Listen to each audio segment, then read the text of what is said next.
My name is Monica Gleberman, and you're listening to Silence on Set podcast.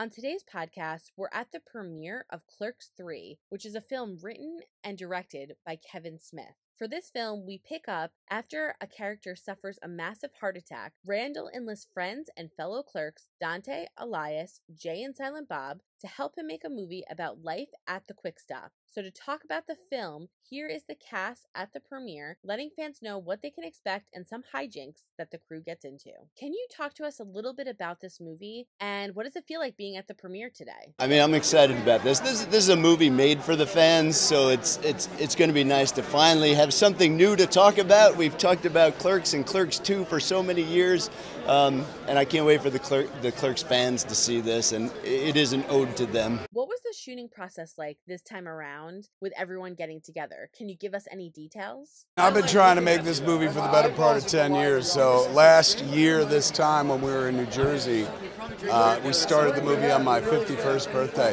It was like fantasy camp. We got to go back to where it all began, to literally be in the same place where we were doing the same things 29 years prior, literally saying some of the same stuff. So it was meta bliss. It was like a burrito that just kept folding in on itself and full of bliss. I mean, it's incredible. Like with Clerks 2, we had such fun cameos coming in, and we were sort of looking at each other going, why are these people making our movie? It's very strange. But this one, like being back in the store and having just incredible people come in, it's really surreal. There were so many times when we were filming that we all just sort of looked at each other.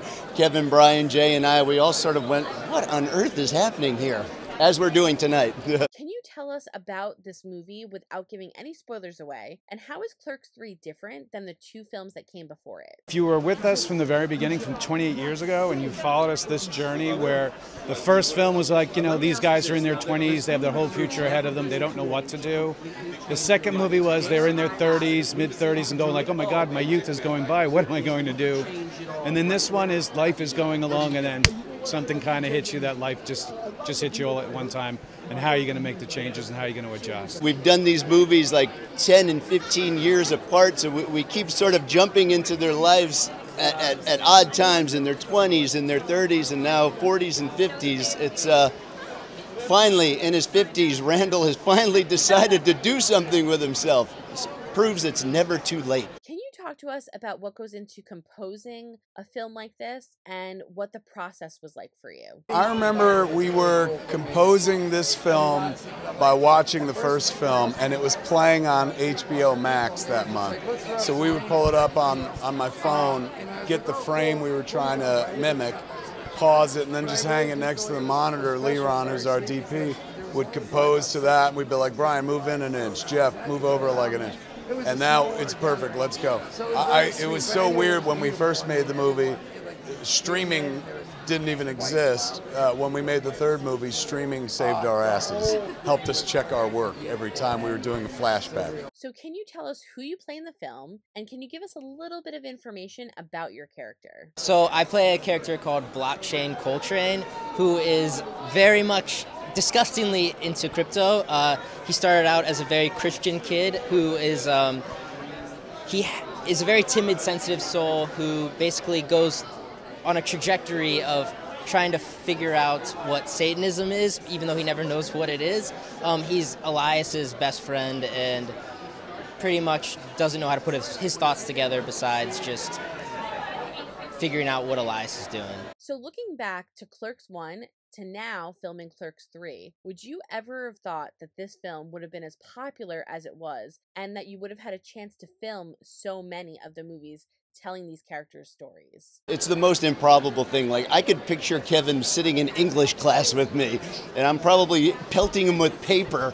And to make the movie where there were 6 of us in the store literally working midnight to 6 a.m., thinking nobody is ever going to see this movie, into this. It's very strange. How does it feel to work on set with Kevin Smith and the other cast members? And what was it like off set? You know, what's always great about working with Kevin, it's like coming to like a summer camp or, you know, a family reunion where you know you're going to the house who makes the really good barbecue, Jersey style, so to speak. So it's really great getting back together with Jeff Anderson and Jay Muse and Kevin, of course, and then bringing back some of the really great people of like Marilyn Gigliotti and Scott Schiaffo, a lot of the original people from the very first one. I mean, 28 years ago, for God's sakes. And we're very blessed to get them all back. I mean, Kevin's just one of the coolest guys and like the most genuine, like just a real good human being. And it's just a thrill when you get to work with someone like that who's also built these worlds where, you know, so many people and so many fans care about, you know, the worlds that he has created and he keeps it going. And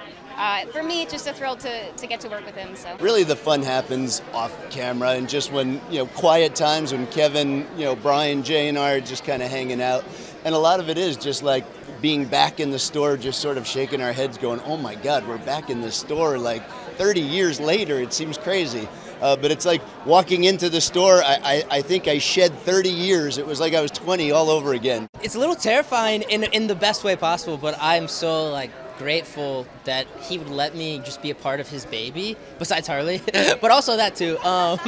But yeah, I'm just super grateful and excited to be in the Clerks universe. He just has so much love for this world and these characters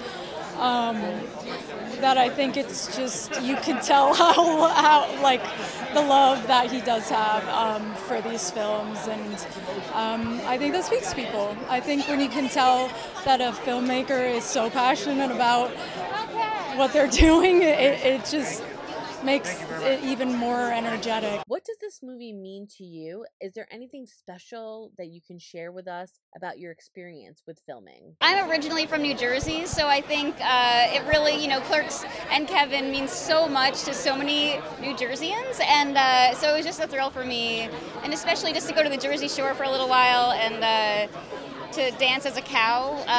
It was a real thrill, and one of the best parts is we were doing a night shoot, and then they brought us a ton of really good pizza, and there's nothing like East Coast pizza, so it was a great time. How does it feel to work on set with your own father? Was it hard for you or easy? What was the experience like? I just feel like we're working together as friends, like we just hang out all the time, and now we write together, like we've done a vegan podcast together called Vegan Abattoir, and so we just like to create with each other, and we're a good creative match. So I don't know, I'm just also proud to see him succeed as a friend, as a daughter, as a coworker. After so many years and 3 films, how has the Quick Stop changed? Can you tell us a little bit about that and what fans can expect to see in this film? In the actual Quick Stop, yet again, that's still around 28 years. The only thing that changed in that store was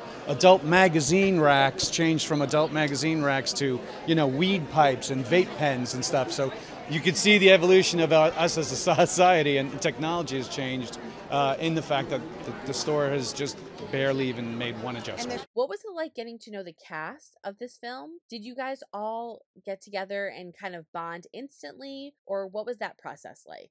Like Jeff and Brian are just, they took me to dinner the first night on set, and we went to get some seafood in Jersey, and they just told me stories about growing up in the town and just what they did in high school and about Kevin and how he was, and they were just so nice and kind. Of course, I have to ask, is there any hope that there will be a Clerks 4 in the future, or is Clerks 3 the final time we're going to see these guys? As long as I'm alive, there's always going to be a possibility there's a Clerks something.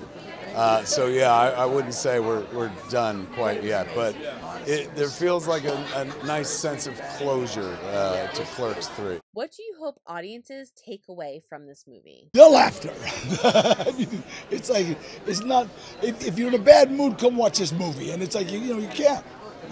You can't. It's got to come out. Yeah. I hope when they leave Clerks 3, the audience feels like they should go home and try some stuff that they've always wanted to try in life and put it off to the side, because tomorrow's never promised, so seize the day kind of thing. It's a movie that should make you feel creative. feel like you're hanging out with a bunch of old friends, and then inspire you to go do something you haven't done in a long time. Hope you guys enjoyed listening to the cast of Clerks 3 talk about the film at the premiere and what fans can expect on their latest adventure together. The film will be released September 13th by Lionsgate Film, so make sure you buy a ticket and go check it out. Don't forget to hit the subscribe button so you're updated on all of our latest podcasts, and head over to our YouTube channel, hit subscribe so you're updated on all of our video content.